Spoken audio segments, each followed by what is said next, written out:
ये जानकर बहुत खुशी है। और दूसरी चीज़ ये भी खुशी है कि आज तक किसी प्रकार की कोई घटना दुर्घटना नहीं घटी। तो ये हमारी एक अचीवमेंट है, ये एक अचीवमेंट है। मैं चाहूँगा कि इस अचीवमेंट के लिए हम सभी लोग क्लैप करके अपने आप को जो है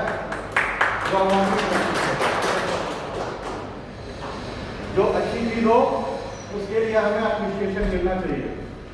और जो आपने काम किया है इतने समय से, आपने अपने एक्सपीरियंस के बलबूते पर, अपनी सेफ्टी टीम के सहयोग से, और आज का जो सेक्शन चल रहा है वो उसी चीज को और आगे बेहतर तरीके से चलाते रहने के लिए है। ठीक है कि जो हमारे, क्योंकि देखिए हमें अपग्रेडेशन की जरूरत होती है। हम मोबाइल खरीदते हैं ना, मोबाइल में हर 6 महीने साल भर के बाद उसमें अपडेट आता है कि नहीं आता है? आता है। सेम उसी तरीके से हमारे अंदर भी अपने अंदर भी अपने नॉलेज को हमें क्या करना है? अपग्रेड करना है, अपडेट करना है। अगर हम उसको अपडेट नहीं करेंगे तो हम जो है क्या हो जाएंगे? साइड हो जाएंगे। कुछ समय के बाद हमारा मोबाइल जो है साल, 2 साल, 3 साल के बाद फिर वो आज के हिसाब से फंक्शन नहीं करता। फिर हम उसको धीरे से क्या करते हैं? हम उसे साइड में रख देते हैं और एक नया मोबाइल को लेते हैं। ठीक है, क्योंकि हर चीज की एक उम्र है। अगर हम उसमें अपडेट नहीं करते रहेंगे तो क्या होगा? कंपनी भी हमको जो है साइड कर देगी। ठीक है, हम कितने भी अच्छे हों लेकिन अगर नियमों के अनुसार हम काम नहीं करेंगे तो हमें साइड कर दिया। इसलिए हम अपडेशन की जरूरत होती है। और ट्रेनिंग जो टाइम पे कराई जाती है वो इसीलिए कराई जाती है कि हमें क्या कर रहे हैं, वो ट्रेनिंग के अंदर क्या करते हैं? प्लीज आप बोलेंगे नहीं, बताएंगे नहीं तो मुझे पता नहीं चलेगा। ट्रेनिंग के अंदर क्या करते हैं? अपने आप को अपडेट करते हैं। Very good. आज का जो टॉपिक है वो है lockout tag out. Lockout tag out इधर आइए।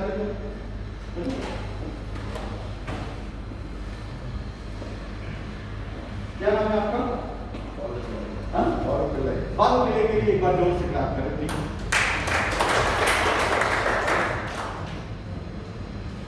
जैसे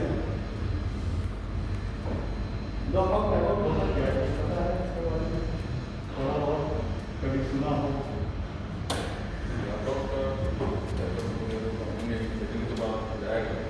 काम करने से पहले वो तो है। लॉकआउट टैग आउट होता क्या है? देखिए, पहला जब भी कोई कहता है ना, चाहे सेफ्टी वाला कहता हो या कोई भी कहता हो, कहते हैं कि लॉकआउट टैग आउट करना है या लॉकआउट टैग आउट लगाना है या लॉकआउट टैग आउट की ट्रेनिंग करनी है या आपको काम करते समय उसमें लोटो प्रोसीजर यूज करना है। तो ये लोटो दिमाग में आता तो कुछ कोई छवि आती है दिमाग में कि क्या है, क्या लोटो जो है लॉकआउट है क्या टैग आउट है नहीं?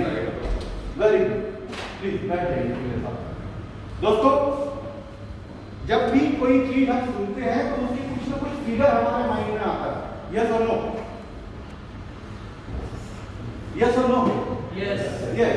तो वो फिगर जो है, उस फिगर के अकॉर्डिंग हम जो है एजम्पशन लेते हैं कि ये चीज क्या होगी और क्या नहीं होगी।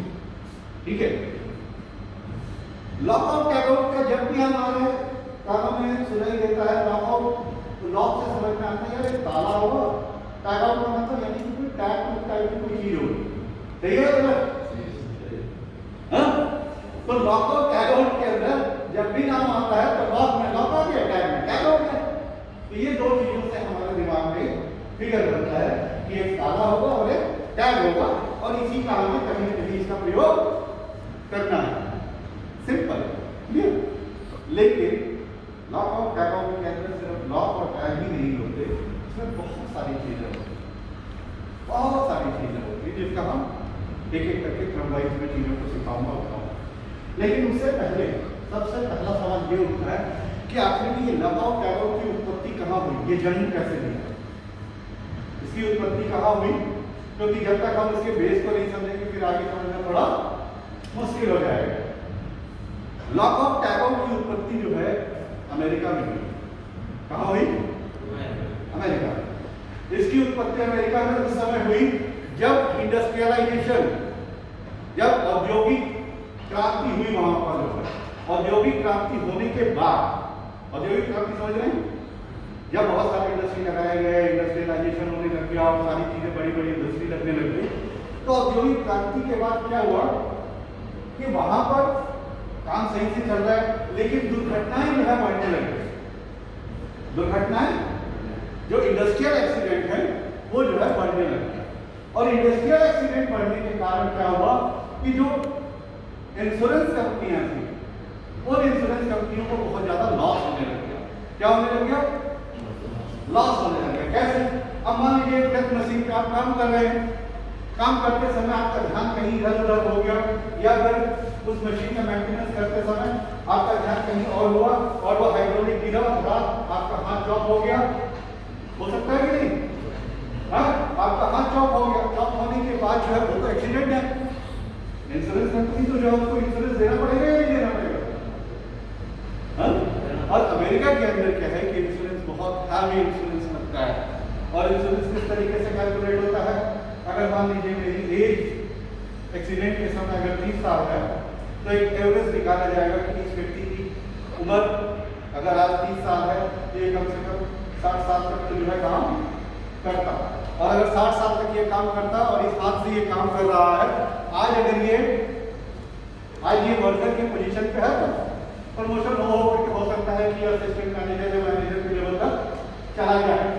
ठीक है, तो जब उस लेवल पे चला जाएगा, उसका ये हाथ खराब हो गया है, तो इस दौरान उसको क्या क्या बेनिफिट्स मिलते हैं, कितना उसका इंक्रीमेंट होता, क्या क्या चीजें होती, ये सारा कैलकुलेट करके जो है वो इंश्योरेंस कंपनी को पे करना पड़ता। आप समझ सकते हैं कि कितना हैवी अमाउंट हो जाएगा। ठीक है, तो इसके चलते क्या हुआ कि एक्सीडेंट जो है वहां पर नहीं लगे, इंश्योरेंस कंपनियों को इंश्योरेंस ज्यादा से ज्यादा देना पड़ा। और उसके बाद लोगों ने एक टेंडेंसी बना दी एक्सीडेंट जानबूझ के करने, एक्सीडेंट जानबूझ के करने की, कि चलो एक मूवी कट जाएगी तो हैवी अमाउंट मिल जाएगी। बात समझ में आ रही है? हाँ, अब उसके चलते जो है, जो वहां की इंडस्ट्री की जो मालिक थे, फिर जो इंश्योरेंस कंपनी के जो लोग थे, और साथ में जो गवर्नमेंट थी, गवर्नमेंट ने इसके साथ मिले और उन्होंने सोचा कि नहीं है, ये तो गलत हो रहा है, ये तो गलत हो रहा है, ये एक अलग तरीके का ट्रेंड हो रहा है। तो वहां की एक संस्था है ओशा, OSHA, नाम सुने कभी? हाँ, तो ओशा जो है ऑक्यूपेशनल सेफ्टी हेल्थ एसोसिएशन, उन्होंने एक गाइडलाइंस तैयार की जिसे बोलते हैं 29 CFR 19-1.47।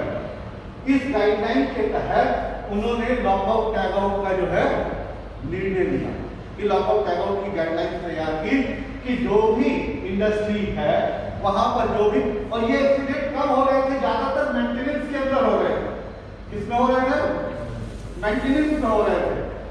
प्रोडक्शन के टाइम पे तो आदमी अपना सारी चीजों का फॉलो कर रहा है कि मशीन पे जो पड़ा होना है तो मशीन की जो भी गाइडलाइंस है कि टाइम पे काम करना है, वो सारे गाइडलाइंस को फॉलो कर रहा है। लेकिन जो मेंटेनेंस की टीम थी उसके लिए कोई गाइडलाइन नहीं थी, कोई गाइडलाइन नहीं थी। तो जब इसकी वजह से एक्सीडेंट बढ़ रहे थे, तो उन्होंने क्या किया कि मेंटेनेंस टीम के लिए लॉकआउट टैगआउट प्रोसीजर की एक गाइडलाइंस तैयार की। ठीक है, और उसका जो नाम दिया गया, उसका नाम दिया गया 29 CFR 19-1.47। ठीक है, ओशा की वेबसाइट पे आप जाकर के ये डालेंगे तो आपको मिलेगा। तो उसकी गाइडलाइंस के अकॉर्डिंग उन्होंने कहा कि जो भी मेंटेनेंस टीम है वो जब भी मेंटेनेंस करने के लिए जाएगी तो वो लॉकआउट टैगआउट नियमों का पालन करेगी। ठीक है, लॉकआउट टैगआउट नियमों का पालन करेगी। यहां तक क्लियर है या नहीं है? क्लियर है। अब हम बात करेंगे कि लॉकआउट टैगआउट होता क्या है। जब वो पता रहेगा तभी तो आगे नियम वगैरह की भी बातें रहेंगी। ठीक है, तो लॉकआउट टैगआउट होता क्या है? लॉकआउट टैगआउट जो है वो एक ऐसी विधि है या ऐसा प्रोविजन है कि जब भी हम मेंटेनेंस करें, जब भी हम कोई मेंटेनेंस करने जा रहे हैं, तो जितने भी एनर्जी के आइसोलेशन सोर्सेज हैं, जितने भी एनर्जी के आइसोलेशन सोर्सेज हैं, हम उनको आइसोलेट करें और इस तरीके से आइसोलेट करें कि उसे इंटेंशनली और अनइंटेंशनली कोई एनर्जाइज न कर सके। एनर्जाइज का मतलब समझ रहे हैं? इंटेंशनली या अनइंटेंशनली। इंटेंशनली मतलब जानबूझ के और अनजाने में कोई भी उसको स्विच ऑन या स्विच ऑफ न कर सके। ठीक है, जितने भी हमारे एनर्जी सोर्स है, मैं उसके ऊपर भी आऊंगा। तो ये क्लियर हो गया? ठीक है कि लॉकआउट टैगआउट क्या है? लॉकआउट टैगआउट ऐसा प्रोसीजर, ऐसा प्रोविजन कि जो भी एनर्जी सोर्स है वहां पर आप उसको फिट करने के बाद, लगाने के बाद कोई भी जानबूझकर या अनजाने में उसको ऑन ऑफ ना कर सके, एनर्जी ना दे सके, जिससे कि कोई एक्सीडेंट हो, इसे लॉकआउट टैगआउट कहा जाता है। क्लियर है? क्लियर है? अब एक एग्जांपल देता हूं तो और जल्दी से समझ में आएगा। मान लीजिए ये बिजली, ये बल्ब जो है कुछ खराब हो गया या अपना कुछ प्रॉब्लम आ गई। ठीक है, हाँ प्रॉब्लम आ गई तो इस एरिया का जो इंचार्ज है वो किसको कॉल करेगा बनाने के लिए? मेंटेनेंस को कॉल करेगा, बताएंगे कि भाई हमारे यहाँ पे जो है ये लाइट खराब हो गई है या हमारा एसी खराब हो गया, कुछ इस तरीके। चलिए, उसके बाद वहां से इलेक्ट्रिशियन आएगा, इलेक्ट्रिशियन चेक करेगा, देखेगा कि यार ज्यादा फॉल्ट लग रहा है। पहले तो विजुअल इंस्पेक्शन करता है। क्या करता है? विजुअल इंस्पेक्शन करते हैं हम। विजुअल इंस्पेक्शन करने के बाद अब उसको लग रहा है कि नहीं हमें जो है आगे बढ़ना पड़ेगा, ये चेंज करना पड़ेगा। उसने आकर के विजुअल चेक किया, टेस्टर भी लगाया, सब कुछ लगाया, करंट आ रहा है नहीं आ रहा, वो चेक किया उसने अपना पूरी सेफ्टी के साथ, अपनी पीपी के साथ। ठीक है, उस समय में उसके पीपी क्या होंगे? उसके शूज, जो इलेक्ट्रिकल प्रूफ शूज होंगे, जो उसका टेस्टर होगा वो भी शॉक प्रूफ और इलेक्ट्रिकल प्रूफ होगा बस। और हाथ में अगर जरूरत होगी तो इलेक्ट्रिकल हैंडल्स भी पहनेगा और उसके बाद उसने चेक कर लिया। ठीक है, क्लियर है यहाँ तक? अब लेकिन उसने देखा कि नहीं यार होल्डर में कुछ प्रॉब्लम है, फॉल्ट है, होल्डर चेंज करना पड़ेगा। अब होल्डर चेंज करने के लिए इसे क्या करना पड़ेगा? इसे एमसीबी रूम में जाना पड़ेगा या नहीं? और एमसीबी को क्या करेगा? डाउन करना पड़ेगा। Very good. और जब हमने एमसीबी डाउन किया तो यहाँ की लाइट जो है एकदम खत्म हो गई। ठीक है, लेकिन उसी एमसीबी से जरूरी नहीं है कि सिर्फ यही करंट आ रहा हो, कहीं बॉस के रूम में जा रहा हो, जा सकता है कि नहीं? बॉस के रूम में जा रहा है तो जैसे ही एमसीबी डाउन होगा यहाँ की लाइट गई साथ के साथ, और कहाँ की लाइट चली गई? बॉस के केबिन की लाइट बंद हो गई। ठीक है, ये डाउन किया, आकर के यहाँ पर मेंटेनेंस करने लग गया। बॉस ने कहा कि जाओ, किसी को बुलाया, आपको बुलाया और कहा कि भाई देखो क्या हो गया, मेरी लाइट तो चली गई, एमसीबी डाउन हो गया है। अब क्या करोगे? आप भी एमसीबी में देखने के लिए जाओ, आपने देखा एमसीबी तो डाउन है। आप क्या करोगे? क्या करोगे? नॉर्मली हम क्या करते हैं? एमसीबी ऑन कर देते हैं। अब जैसे ही हम एमसीबी ऑन करेंगे यहाँ पर आदमी को क्या होगा? शॉक मारेगा कि नहीं मारेगा? तो वो शॉक जो है हो सकता है कि डेडली हो सकता है कि उसकी जान भी जा सकती है, हो सकता है कि वो पैरालाइज हो जाए या फिर वहां से ऊपर से नीचे गिर जाए और शरीर में चोट लगे। हो सकता है नहीं हो सकता है? तो ये सारे सर्कमस्टांसेस हैं जो हो सकते हैं। ठीक है, तो इन्हीं हो सकने वाले सर्कमस्टांसेस को रोकने के लिए हमें लॉकआउट टैगआउट की जरूरत पड़ती है। और ये घटना, ये इंसिडेंट, ये घटना क्यों घटी? सिर्फ इसलिए घटी कि किसी को पता नहीं है कि वहां पे मेंटेनेंस का काम चल रहा है। Very good. तो इसके लिए हमें क्या करना पड़ेगा? वेरी गुड, हमें एमसीबी पे क्या करना पड़ेगा? इंफॉर्मेशन देनी पड़ेगी। और इंफॉर्मेशन अगर हम दे देते हैं, किसी कागज पे हमने इंफॉर्मेशन लगा दी, इसे कहते हैं टैगिंग। आपने टैग कर दिया, कोई कागज दिया उसके ऊपर लगा दिया, या आपने एक डेट दिया उसके ऊपर लिख दिया कि भाई मेंटेनेंस का काम चल रहा है। पता है ना, जनरली हम करते हैं, हम लोग कई करते हैं। लेकिन अगर वो टैग निकल जाए, उड़ जाए, या मेरे जैसा कोई आसान दिमाग का आदमी जो है वहां खड़े होकर के उसको ऐसे हम लोग अक्सर दीवार के पास खड़े होते हैं, या ये ऐसे नहीं करता है, ये किसी ने उंगली करते हैं, समझ में आ रही है? और मैंने उंगली करते करते उसको निकाल दिया तो दूसरे आदमी को पता चलेगा, तो वो दुर्घटना हो जाएगी। तो यहाँ पर क्या है, आपने इंफॉर्मेशन देने के लिए टैगिंग किया, लेकिन वो टैगिंग प्रॉपर नहीं थी, वो ओशा गाइडलाइंस के अकॉर्डिंग नहीं थी, क्योंकि ओशा गाइडलाइंस क्या कहती है कि इंटेंशनली और अनइंटेंशनली, मेरा इंटेंशन नहीं है इसको निकालने का, लेकिन अनइंटेंशनली ये निकल गया, या हवा के झोंके से ये निकल गया। क्लियर है? ठीक है। अब इंटेंशनली भी हो सकता है, मेरा इनके साथ जो है थोड़ा बैक चल रहा हो सकता है कि नहीं, कंपनी के अंदर किसके दिमाग में क्या चल रहा है कोई नहीं जानता। ठीक है। और मैंने देखा अच्छा आज मेरे को सबक सिखाने का मौका मिल गया, और मैंने जाकर के सीधा और से गायब, कौन जानता है, हो सकता है कि नहीं? तो इसीलिए कहा गया है कि इंटेंशनली और अनइंटेंशनली उसको एनर्जाइज न किया जा सके, उसके अंदर एनर्जी न डाली जा सके, इस तरीके का प्रोविजन हमें वहां पर करना पड़ेगा, और वही जो है लॉकडाउन टैगआउट के बाद। अब लॉकडाउन टैगआउट की जरूरत क्यों पड़ी, वो इस इंसिडेंस के अंदर है कि लॉकडाउन टैगआउट की जरूरत हमें मैसेज देने के लिए पड़ी। किस चीज के लिए पड़ी? मैसेज देने के लिए, कम्युनिकेट करने के लिए। किसके साथ कम्युनिकेट करने के लिए? दूसरे लोगों के साथ जो अनजान है, जो नहीं जानते कि मैं मेंटेनेंस कर रहा हूं, तो मेरी बात मैं हर एक के पास तो जाके नहीं कह सकता कि भाई मैं इलेक्ट्रिकल काम करने जा रहा हूं, मैं काम करने जा रहा हूं, समझ में आ रही है? तो उसने वहां पर जो है हमने मैसेज फिट कर दिया, किसके लिए?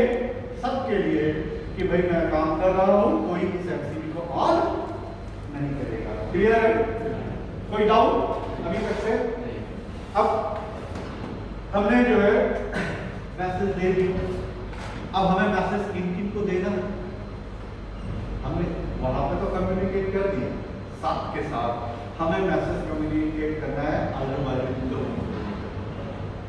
अगर मैं किसी मशीन की बात करूंगा, तो जब हम मशीन पे काम करेंगे, जैसे आपके बाहर मशीन है, जब आप उसका मेंटेनेंस करते हैं, तो वहां आपको एक बैरिकेड लगा देना है, और साथ के साथ आजू बाजू में जो लोग काम करने वाले हैं उनको भी पता होना चाहिए कि भाई यहाँ पर कुछ मेंटेनेंस का काम चल रहा है। ठीक है? क्लियर है? क्लियर है? अब अगला सवाल कि एनर्जी कौन किस किस तरह की एनर्जी होती है, कौन बताएगा? कितने तरह की एनर्जी है, एनर्जी सोर्स? बताया दूसरे की अलग अलग टाइप कौन से होते हैं? एनर्जी के अलग अलग सोर्स होते हैं ना, अलग अलग टाइप होते हैं, तो कौन कौन से एनर्जी सोर्स? एनीवन? कोई नहीं, मैं बता, कोई बात। सबसे पहले तो एक एनर्जी को सामने दिखाई दे रही है हम लोगों को, क्या नाम है इसका? ये जनरेटर क्या है? Electricity. Very good, electrical energy. सबसे पहली क्या हो गई? Electrical energy. दूसरी हो गई हाइड्रोलिक एनर्जी। तीसरी हो गई न्यूमेटिक एनर्जी, है ना? चौथी हो गई हमारी केमिकल एनर्जी, जो पाइपलाइन के अंदर केमिकल्स, एसिड्स, स्टीम लाइन होती है ना, तो वो क्या एनर्जी है कि नहीं है? हाँ, तो ये जो है, फिर उसके बाद स्टोर्ड एनर्जी। स्टोर्ड एनर्जी का नाम सुना है कि नहीं? स्टोर्ड एनर्जी नहीं सुना? कंडेंसर, कंडेंसर में बिजली रहती है कि नहीं? उस जो छोटा कंडेंसर होता है, ठीक है, मैंने बड़े कंडेंसर तो पहले ही देखे हैं, लेकिन छोटे कंडेंसर की बात बता रहा हूँ। जब हम ये टीवी वगैरह, जब हमारे दोस्त टीवी बनाते थे, तो छोटे छोटे कंडेंसर होते थे, तो उन कंडेंसर को क्या करते हैं, ऐसे पेचकस से ऐसे दोनों पॉइंट लगाने से जो है उसके अंदर की एनर्जी निकल जाती है, टक की आवाज आती है, देखा कि नहीं? तो ये छोटा कंडेंसर है, लेकिन जो बड़े बड़े कंडेंसर है इंडस्ट्री के अंदर, उनके अंदर कितनी बिजली होती है, होगी या नहीं? हाँ, और वो तो आदमी निकलेगा पतली गली से, ठीक है? अगर उस एनर्जी को हमने निकाला नहीं, ठीक है, तो ये है स्टोर्ड एनर्जी। और स्टोर्ड एनर्जी कहां पे होगी? हमारे स्प्रिंग, बड़े बड़े स्प्रिंग्स होते हैं, अगर स्प्रिंग पहले से ही दबा हुआ है और उसको थोड़ा सा भी मौका मिलेगा तो फटाक से क्या होगा, बाहर निकलेगा और हमारे चेहरा में सब कुछ तोड़ देगा। सही है। उसके बाद अगली एनर्जी देखिए, हमारा जो हमारी पाइपलाइन के अंदर अगर रिफाइनरी में हम कोई मेंटेनेंस का काम कर रहा है हमारा साथी, और वहाँ पे कोई HCl या कुछ इस तरीके की लिक्विड जा रही है, उसको पाइपलाइन को कट करके मेंटेनेंस करना है, तो वो क्या है, उसके पाइप के अंदर जो है, जो मेन तो बंद है लेकिन पाइप के अंदर फिर भी स्टोर्ड है या नहीं है वो केमिकल, तो उसके लिए डेंजरस है या नहीं है, डेंजरस है। तो ये सारे एनर्जी सोर्स, क्लियर हो गई बात, ठीक है। ये सारे एनर्जी सोर्स हैं और हमें इन एनर्जी सोर्सों को जो है, जहां से भी उसका सोर्स है उसको वहां पे हमें लॉक करना है और डी एनर्जाइज करना है। अगर उसमें स्टोर्ड एनर्जी है तो उस स्टोर्ड एनर्जी को भी हमें क्या करना है, ड्रेन आउट करना है, उसको वॉश आउट करना है, उसको बाहर निकालना है। जब ये सारी चीजें हो जाएंगी तब हम अपने काम को स्टार्ट करेंगे। जहां तक क्लियर है, कोई डाउट अभी तक, कोई डाउट?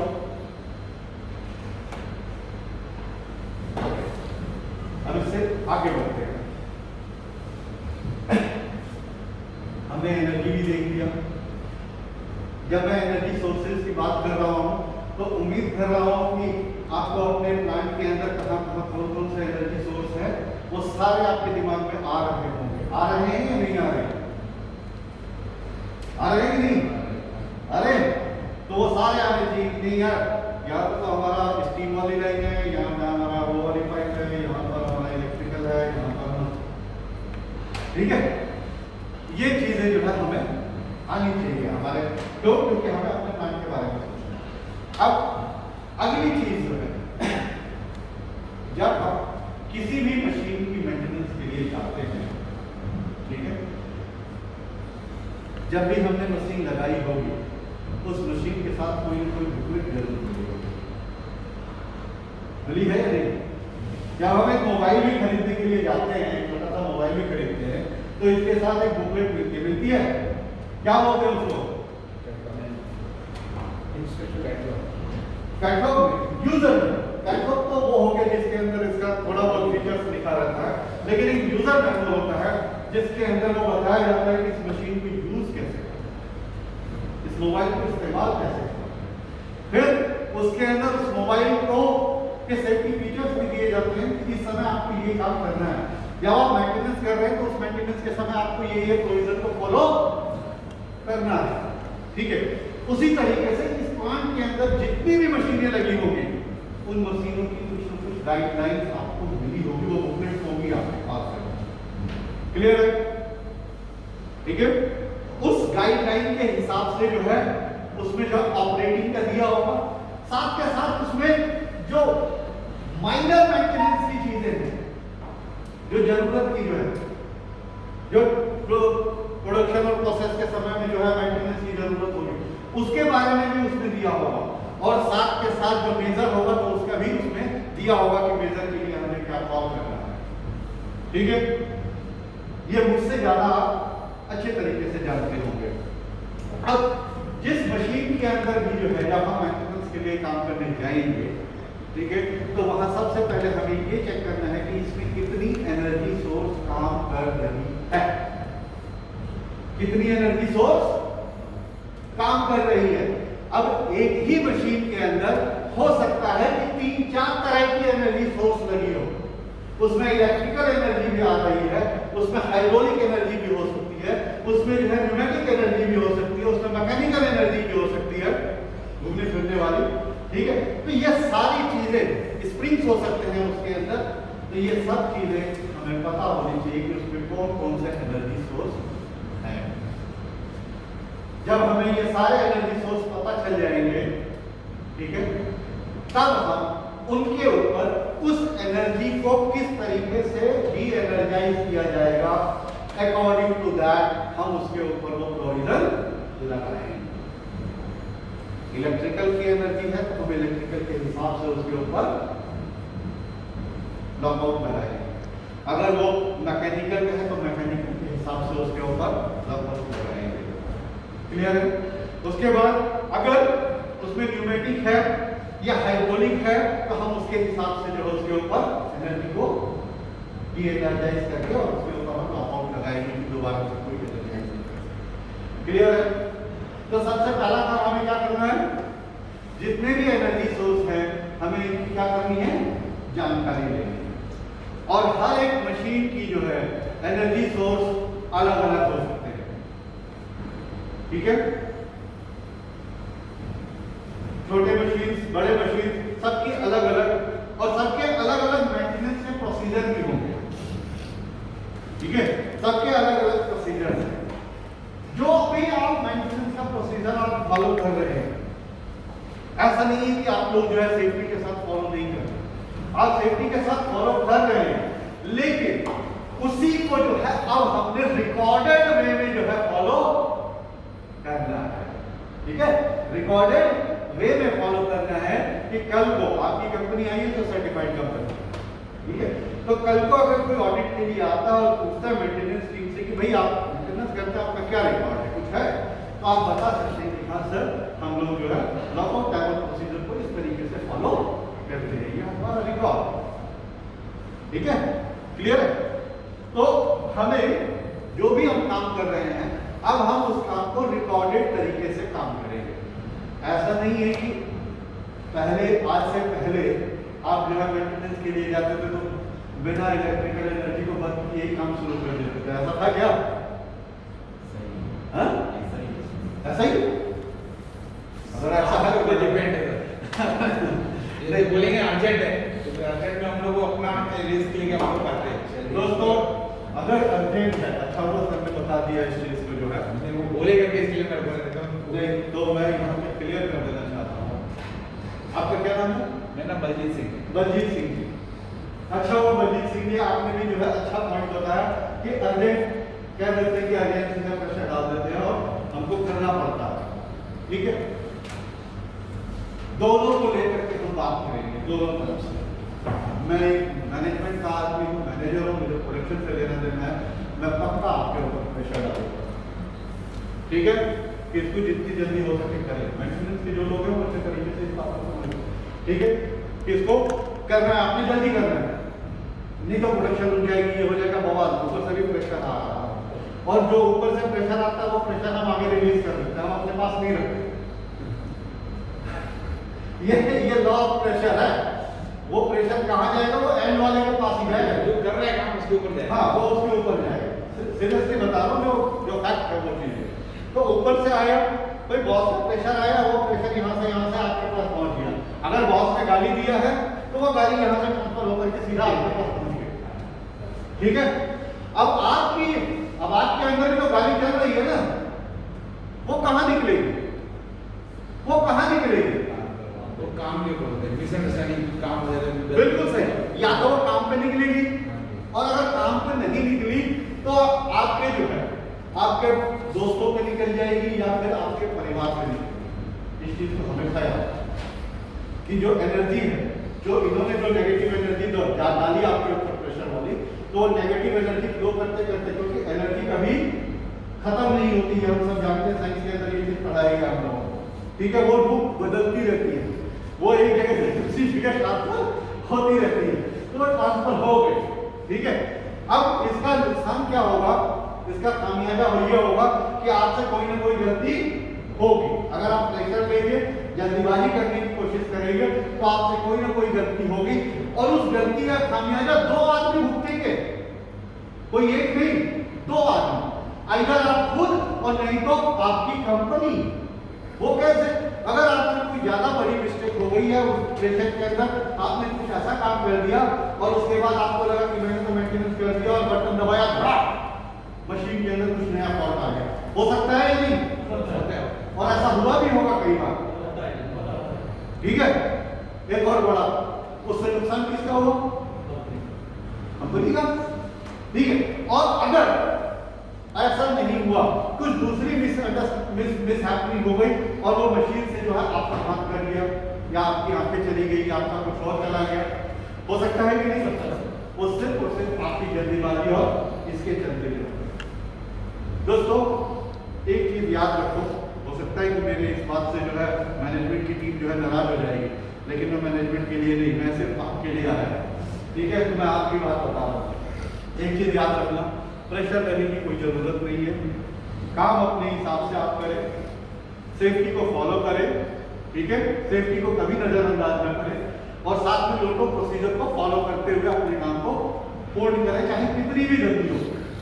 अगर आपका मैनेजर जो है आपसे कहता है कि ये काम को 15 मिनट में कर दो, आप साफ ब्लंटली बोल दो कि सर 15 मिनट में ये काम नहीं हो सकता, इसको करने में मुझे कम से कम आधा घंटे लगेंगे। 15 मिनट मुझे अपनी सेफ्टी और प्रोसीजर को फॉलो करने में और 15 मिनट काम करने में लगेगा, आधे घंटे से पहले मैं नहीं कर पाऊंगा। साफ सी सीधी सी बात, क्लियर है? क्लियर है? कोई साहब आपको नहीं कहेंगे कि नहीं सेफ्टी वेफ्टी और ये प्रोसीजर भी आप कर ले साइड करो और तुम जाके काम करो, 15 मिनट में करके। किसी साहब ने ऐसा कहा नहीं सर, आप जैसे बोल रहे हैं ना वैसे नहीं हो सकता, क्योंकि क्या होता है कि हमको अंडरस्टैंडिंग के ऊपर भी चलना पड़ता है। मैं बोलूँ क्या है, देखो अंडरस्टैंडिंग तो सिर्फ अंडरस्टैंडिंग आप ही करेंगे, अंडरस्टैंडिंग ऊपर वाले नहीं करेंगे। बात आप समझने की कोशिश कीजिए, सारी दोनों हाथ से बचती है, एक हाथ से नहीं बचती। आप अगर काम करने के लिए है और आप काम कराने के लिए, तो दोनों को मिलना पड़ेगा। मेरी बात समझ में आ रही है?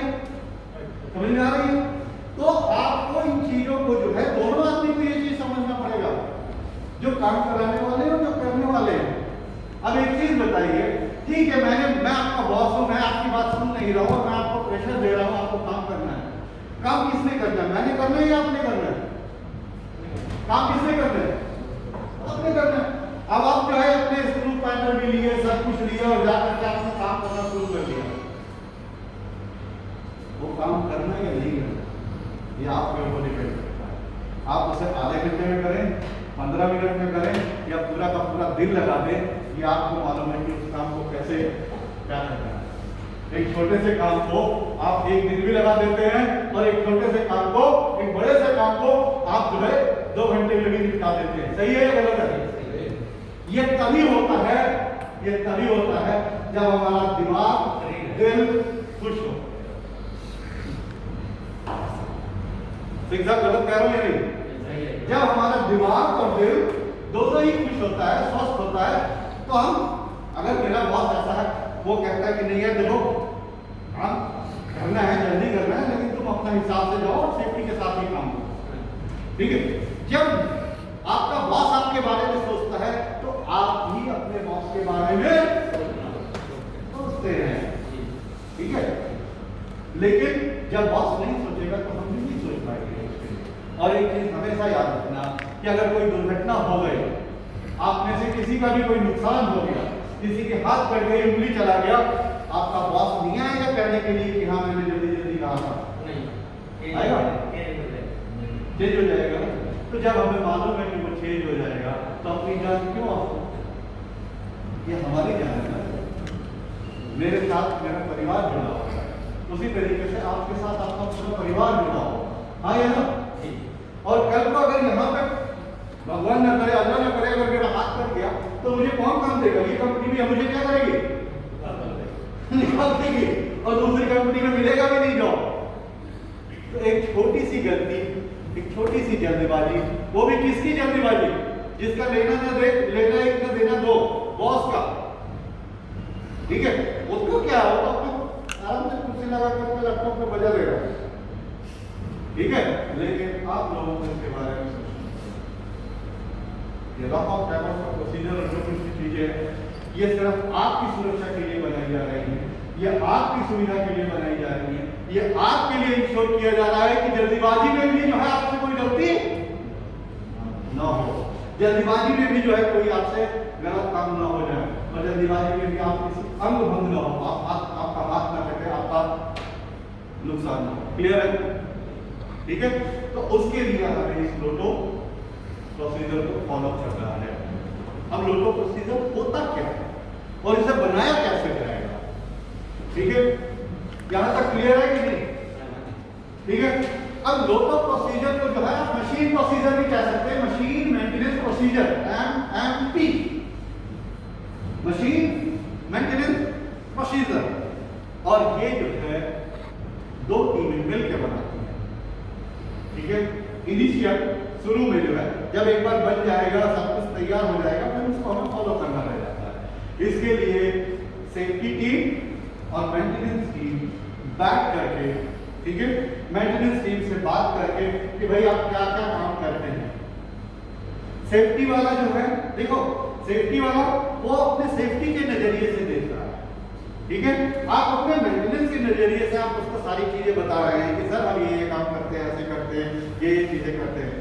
और सेफ्टी की टीम जो है वो सेफ्टी के नजरिए से देख रही है कि अच्छा ये चीज ऐसे चीज यहाँ पर ये लगेगा तो सही है, यहाँ पे ये लगेगा तो सही है, यहाँ पे ये लगेगा तो सही है, ठीक है। वो आपको उस हिसाब से पूरा एक रिटन जो आपका प्रोसीजर है, जो आप कहते हो कि सर हम पहले यहाँ जाते हैं, पहले ऑफ करते हैं, फिर ये करते हैं, फिर ये करते हैं, तो आप ही के प्रोसीजर के अंदर वो लॉकआउट को क्या करता है, उसमें जगह जगह पर क्या करता है, फिट कर देता है, और इसी को जो है लॉकआउट प्रोसीजर बन जाता है। आप कहते हैं कि हम पहले जाकर के मशीन को ऑफ करते हैं, तो ठीक है, ऑफ करने के बाद वहीं पर लॉकआउट लगा दो और उस मशीन में ये वाला लॉकआउट टैगआउट लगेगा। एक प्रॉपर जो उसका जो लॉकआउट टैगआउट है वो बता देता है कि यहाँ पर ये वाला टैग लगेगा, ये लॉक लगेगा। जब भी इस मशीन पे आप काम करेंगे तो ये वाला लॉक और ये वाला टैग आपको लगा रहेगा। सिंपल सी बात, क्लियर है? उस पूरी मशीन की बन गई। उसी तरीके से अगर कंपनी के अंदर 5 मशीनें हैं तो 5 मशीनें का जो है अपना प्रोसीजर तैयार हो गया। फिर बिल्डिंग के इलेक्ट्रिकल का अगर कहीं काम करने का है तो उसका हमने जो है प्रोसीजर तैयार कर लिया, ठीक है। तो ये कौन करेगा? ये आप और आपकी सेफ्टी टीम बैठ करके इसको जो है बनाएगी। क्लियर है? जब ये बन जाएगा तो हमें उसके अंदर अपने काम में लगा देना उसको, जो है उन्हें करना क्या है। हम तो पहले भी जो सेफ्टी के साथ काम कर रहे थे, अब थोड़ा और पुख्ता तरीके से काम कर लेंगे। क्लियर है कि नहीं? कर लेंगे या नहीं कर सकते हैं? ठीक है, तो अब हमें और पुख्ता तरीके से उसको जो है हमें करने का है। अब आगे बढ़ते हैं, थोड़ा पानी पी लो।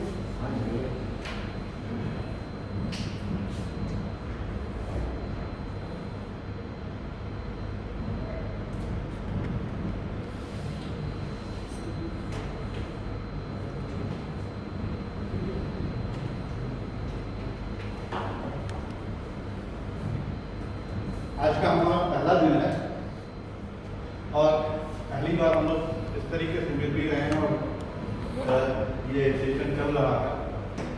नेक्स्ट टाइम जब हम मिलेंगे तो उम्मीद करता हूँ कि तब आपके पास अपना लॉकआउट प्रोसीजर बन चुका होगा। अभी आपके पास लॉकआउट प्रोसीजर नहीं है जिसके तहत, लेकिन उम्मीद करूँगा कि लॉकआउट प्रोसीजर बन जाएगा। मैं अमित साहब को कुछ सैंपल ऑफ प्रोसीजर जो है मैं भेज कर दूंगा, ठीक है। उसको रीड करके आप अपना प्रोसीजर बना लेंगे और हर कंपनी का अपना प्रोसीजर होता है, ठीक है। ऐसा नहीं है कोई ये लक्षण देखा या कोई नतीज मार दी कि नहीं ऐसा ही करना है, ठीक है।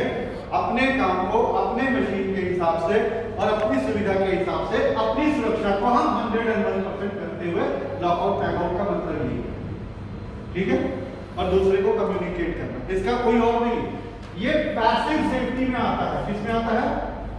पैसिव सेफ्टी, यानी कि ये डायरेक्ट आपको सुरक्षा नहीं देता है, ठीक है। लॉकआउट टैगआउट कभी भी आपको डायरेक्ट सुरक्षा नहीं देता है, ये हमेशा आपको इनडायरेक्ट सुरक्षा देता है। इनडायरेक्ट सुरक्षा मतलब वही कि आप यहाँ काम कर रहे हैं और दूसरे आदमी को बता दिया कि नहीं भाई मैं काम कर रहा हूँ, वो उसको ऑन ऑफ नहीं करेगा। अगर ऑन ऑफ कर देता है तो वो एक्सीडेंट हो जाता है। समझ में आ रही है? जो पीपीई आप यूज करते हैं वो आपको डायरेक्ट सेफ्टी देता है। पीपी जैसे हेलमेट, चश्मा, हैंड ग्लव, शूज, ये आपके जो है ये एक्टिव, इसको हम एक्टिव सेफ्टी बोल सकते हैं कि ये एक्टिव सेफ्टी इक्विपमेंट है। और लॉकआउट टैगआउट जो है वो आपका पैसिव सेफ्टी इक्विपमेंट है। क्लियर है? क्लियर है? ठीक है। वो डायरेक्ट आपको सेफ्टी नहीं देता, लेकिन वो इनडायरेक्ट आपको सेफ करता है। अब ये कैसे प्रोडक्ट्स होते हैं?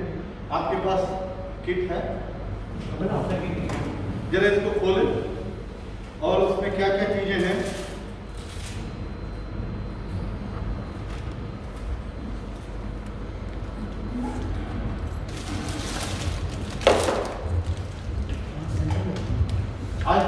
सेशन है, इसलिए मैं ज़्यादा सेशन को भारी नहीं करना चाहता, लेकिन इसके बाद हम एक और सेशन रखेंगे, ठीक है, जिसमें लॉकआउट के प्रोसीजर के अंदर जो वो थोड़ा सा मैं आपको अभी कवर कर लूँगा, जो हम आगे चल के डिटेल में उसको कवर करेंगे। एक आज सिर्फ यहाँ से एक आदमी का काम नहीं चलता, वहाँ पे 3 आदमी को ताले लगाने हैं। बात समझ में आ रही है? हाँ, तो हम इसको क्या करेंगे, हम इसे निकाल करके इसके अंदर डाल देंगे, ठीक है, और यहाँ पर हम 3 ताले लगा देंगे। क्लियर है? समझ में आ रहा है? तो जहाँ पर जब जैसी जरूरत होगी उस हिसाब से हम इनका इस्तेमाल करेंगे।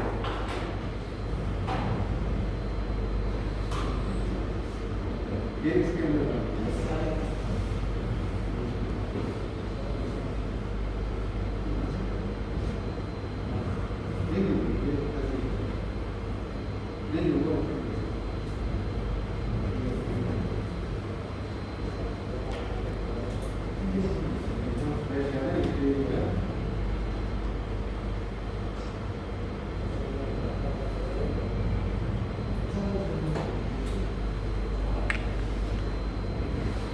ये जब इसके अंदर रहेगा तो ये बाहर नहीं निकलेगा, ठीक है। ये भी इलेक्ट्रिकल के लिए सिर्फ वो जो बड़ा वाला है ना, जो बड़ा हमने दिखाया था, जिसको हम बात कर रहे थे, वो उसी के लिए। इसका मैं भी आपकी जगह पे यहाँ पर इस्तेमाल ना हो, ठीक है, लेकिन इसको इस्तेमाल करने के लिए सही प्रोसीजर है जो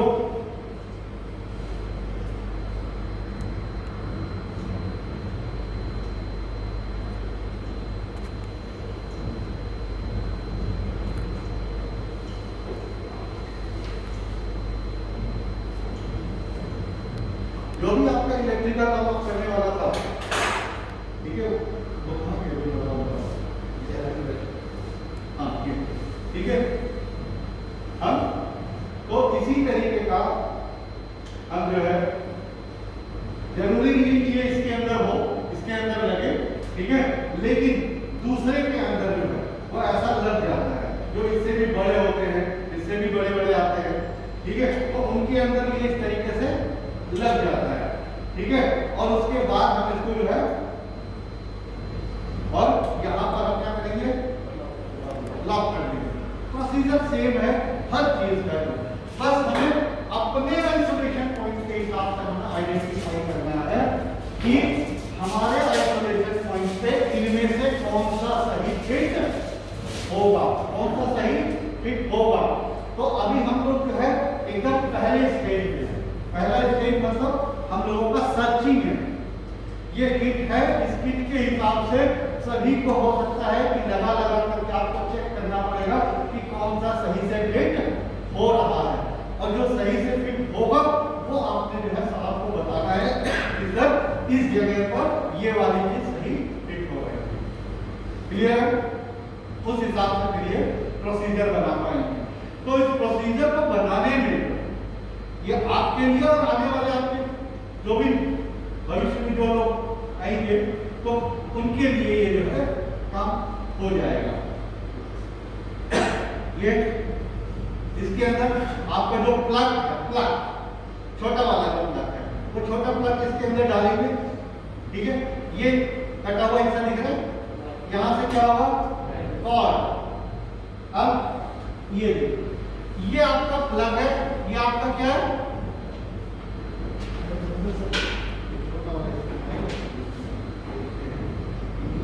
ये बड़ा, ये इससे बड़ा, इससे बड़ा बड़ा बड़ा भी होता है, लेकिन हाँ ये देखिए ये है, ये आपने इसके अंदर डाला और लॉक कर दिया, ठीक है।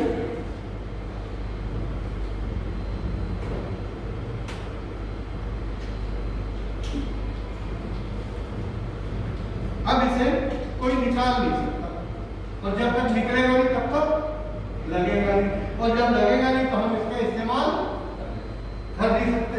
अगर आपको कोई चीज ऐसा करने की कोई इस्तेमाल ना करें तो अपने प्लग को लगा के लॉक कर देगा, आने हम अपने लैपटॉप या कोई कंप्यूटर या कोई चीज ऐसा करना चाहते हैं, कंप्यूटर जो है तो उसका सीपीयू का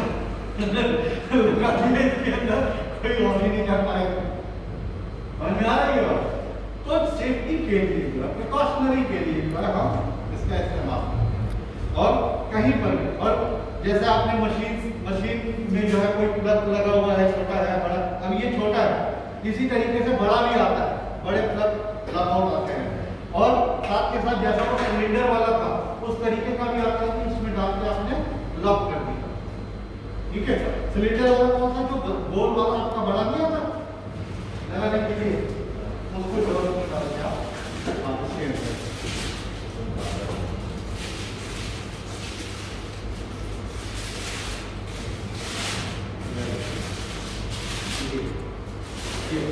इसको जो है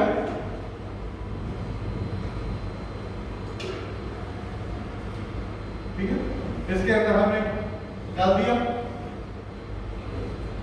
बड़ा वाला, ठीक है। ये हमने इसको क्या किया, अब ये इससे जो है बाहर नहीं निकलेगा और हम इसको क्या करेंगे, यहाँ पर लॉक लगा देंगे तो कोई भी निकाल नहीं, या तो वो बातें करेंगे जब बहुत ज्यादा इंटेंशन बाकी ऐसे तो जो है उसको पता है, जब इतना लगा हुआ है तो सामने वाले को इतना तो पता है कि यार ये चाहते हैं कि कोई इसको छेड़छाड़ ना करे, ये इसको लगाया है, ठीक है, नहीं तो खतरा हो जाए। और हमारा काम फुलफिल हो गया, हमारा काम तो मैसेज देने लगा, हमने सामने वाले को मैसेज दे दिया, ठीक है। ये हमने प्रोडक्ट के बारे में भी बात करेंगे। लास्ट नॉट लीस्ट, लीगल, बड़ी लीगलिटी की भी बात होती है। ये आखिर में आपको टैक्स को मैंडेटरी क्यों करना है, वहाँ अमेरिका में करना है, इसलिए इंश्योरेंस कंपनी के लिए, ठीक है, सिर्फ इंश्योरेंस कंपनी के लिए, इसलिए कि लोग तो हमारे साथी जो 10 सालों से 20 सालों से जो कंपनी में काम करते हैं, वो कंपनी के असेट समझते हैं, वो कंपनी के असेट, वो कोई भी नहीं चाहता कि हमारे कंपनी के साथियों को कोई नुकसान हो, ठीक है। इसलिए कंपनी जो है इन चीजों के ऊपर ज्यादा फोकस करती है। और एक चीज और, यहाँ पे कोई भी ये चीजें दिखाई दे रही है, ये फ्री में नहीं, इनका पैसा लगता है कि जो भी आपको सेफ्टी प्रोवाइड की जाती है, चाहे हेलमेट, चश्मा, हैंड ट्रेन, जो कुछ भी है, फ्री में पैसा लगता है। तो पैसा कौन देता है? तो नहीं देते, आप देते हैं, लेकिन कोई तो देता है, कौन देता है? कंपनी देती है। बात वही हो गई, बाप ने या बेटा ने, बात समझ में आ रही? अगर मैंने कोई चीज खरीद करके अपने बच्चे को दिया तो बाप का पैसा गया या नहीं गया? उसी तरीके से कंपनी अगर कोई चीज खरीद के दे रही है तो पैसा किसका जा रहा है? पैसा बाप का जा रहा है, ठीक है। इस चीज का हमें एहसास होना चाहिए कि कंपनी अगर कोई चीज हमारे ऊपर इन्वेस्ट कर रही है, ये इन्वेस्टमेंट, ठीक है, तो सेफ्टी के ऊपर कोई इन्वेस्टमेंट कर रही है, तो हमारे एटीट्यूड, बिहेवियर में बदलाव ला करके हम भी अपनी कंपनी को कुछ रिवर्ट बैक दें, ये हमारा जो है कर्तव्य बनता है। तो उम्मीद करूंगा कि हमारे अपने एटीट्यूड और बिहेवियर में हमें बदलाव लाना है, ठीक है, और उसके बाद हमें कंपनी को देना है, रिवर्ट बैक देना है। और वो रिवर्ट बैक हम क्या देंगे? वो रिवर्ट बैक देंगे हम 0 एक्सीडेंट, 0 इंसिडेंट, जो कंपनी चाहती है। अगर हमने 0 एक्सीडेंट, 0 इंसिडेंट दिया, कंपनी को कुछ नहीं, इससे कंपनी को भी फायदा है और साथ के साथ आपको भी फायदा है, हमारा पर्सनल फायदा है। अगर ये हाथ अगर कट गया या टूट गया तो किसी कंपनी में नहीं बनता है, एक बार खत्म तो खत्म, ठीक है। तो ये चीज हमारे जहन में, हमारे दिमाग में, दिल में होना चाहिए। और सबसे ज्यादा दुर्घटना मेंटेनेंस के टाइम पे ही होती है, ठीक है। तो उस समय हमें खासा ख्याल रखना है कि हमारे साथ दुर्घटना न घटे, ठीक है, हम अपाहिज न हो, हमारा घर परिवार जो है सुखी है, खुश है, ठीक है। अगर कोई हाथ कट जाता है या किसी के साथ कुछ हो जाता है, आप बिलीव नहीं करेंगे कि उसकी आगे की जिंदगी कैसी है। उस चीज को आप जान जाएंगे तो जीवन में हम कभी गलत काम नहीं करेंगे, हमें सेफ्टी साहब की जरूरत ही नहीं। आप इमेजिन नहीं कर सकते कि हमारी स्थिति क्या हो जाएगी। मैं आपको एक होमवर्क देता हूँ, उस होमवर्क को करना जरूर। आप अपने दोनों हाथों को जो है ऐसे बाहर लेना, सोच रहे हैं काम करते समय हाइड्रोलिक मशीन गिरी और मेरे दोनों हाथ खत्म हो गए, हो सकता है या नहीं हो सकता? ये सोचो, ये दोनों हाथ खत्म हो गए, अब मेरे दोनों हाथ नहीं है तो ये पानी कैसे पीऊंगा, मैं टॉयलेट कैसे जाऊंगा? सिर्फ ज्यादा नहीं, सिर्फ आधे घंटे फील करने कि मेरे दोनों हाथ नहीं है, आपको इन हाथों की कीमत पता चल जाएगी। कहना नहीं पड़ेगा कि आप हैंड ग्लोव्स पहनो या फिर इस तरीके से या लोगों प्रोसीजर यूज करो या ये करो, क्योंकि हमें खुद से एहसास हो जाएगा। ये आंखें बंद करके थोड़ी देर के लिए चलने की कोशिश करना कि कुछ कर रहा था, आंखों में ऐसा हो कि मेरी आंखों की रोशनी चली गई, अब क्या होगा जीवन में, क्या होगा? खुद आपके अंदर ऐसा बदलाव आ जाएंगे कि किसी को कहना नहीं पड़ेगा कि आप चश्मा लगा के काम करो, हेलमेट लगा के काम करो। सुरक्षा के जितने नियम और जितने कानून बनाए गए हैं या बनाए जा रहे हैं वो सिर्फ और सिर्फ हमारी भलाई के लिए, तो ये हमारे जहन में हमेशा होना चाहिए और उसे हमें दिल से पालन करना है, किसी की जोर जबरदस्ती से नहीं। कि सेफ्टी साहब आपने हेलमेट पहन लिया उनकी वजह से, ये हमारे हमको खुद से दिल से।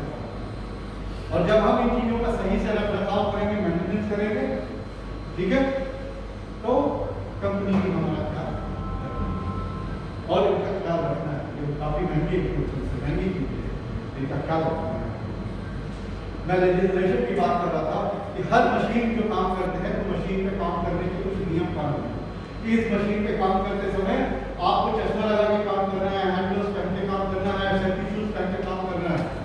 अगर खुदा न खास्ता अगर कोई एक्सीडेंट हुआ और इंस्पेक्शन की टीम आई, ठीक है, इन्वेस्टिगेशन की, और इन्वेस्टिगेशन के समय में पता चला कि ये जो ऑपरेटर था काम करते समय ये वायलेशन, सेफ्टी वायलेशन कर रहा था, इसलिए जो है स्पेक्टिकल्स नहीं पहने थे, हैंड ग्लोव्स नहीं पहना था, जिसकी वजह से इसके आंख में जो है कुछ चला गया या जिसकी वजह से इसके हाथ डैमेज हो गया, आप बिलीव नहीं करेंगे, इंश्योरेंस कंपनी इंश्योरेंस नहीं देगी, कोई नहीं देगी। ऊपर से आपको पेनल्टी अलग से मिलेगी कि आपने जो है रूल्स को वायलेट क्यों किया, ठीक है, लीगल। इसलिए जब हम मेंटेनेंस की बात करते हैं तो मेंटेनेंस के अंदर भी अगर हम लॉकआउट टैगआउट प्रोसीजर को फॉलो नहीं कर रहे हैं, उसको हम यूज नहीं कर रहे हैं और रिकॉर्डेड नहीं है हमारे पास, फॉलो करते समय अगर कोई घटना दुर्घटना होती है तो इंश्योरेंस कंपनी लायबल है आपको पेमेंट करने के लिए। लेकिन अगर आपने इसको बाइफरगेट कर दिया तो वो आपको पेमेंट नहीं देगी। और इसके लिए हमारे पास रिकॉर्ड क्या है, हमारे पास रिकॉर्ड है हमारा रजिस्टर, हमारे बाकी चीजें कि कल को अगर इन्वेस्टिगेशन होती है तो हम उसको साथ साथ दिखा सकते हैं कि देखिए सर हम इन चीजों को पालन करते हैं। क्लियर है? अगर आप पालन नहीं करते हैं, इन्वेस्टिगेशन के अंदर पाया जाएगा तो आपके ऊपर तो इन्फोर्समेंट होगा, आपके ऊपर तो लीगल कार्रवाई होगी, साथ में कंपनी के ऊपर भी लीगल कार्रवाई होगी, जिसमें कंपनी का कोई दोष नहीं है। कंपनी ने तो आपको सारी चीजें प्रोवाइड की, कंपनी ने आपको ट्रेनिंग दी, कंपनी ने आपको सब कुछ दिया, और उसके बावजूद आपने इन चीजों का पालन नहीं किया और कंपनी को पेनल्टी मिल गई। इससे बड़ी शर्मिंदगी वाली कोई बात नहीं।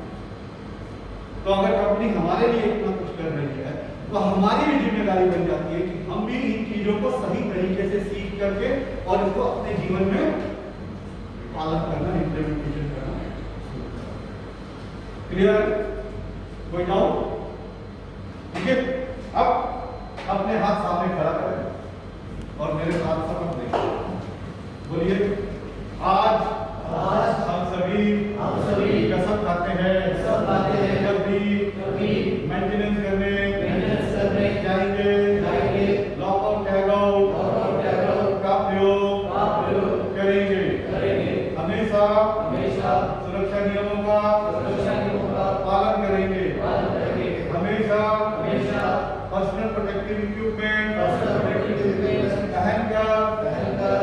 करेंगे और सुरक्षा नियमों का सदैव पालन करेंगे। अगर कोई साथी सुरक्षा नियमों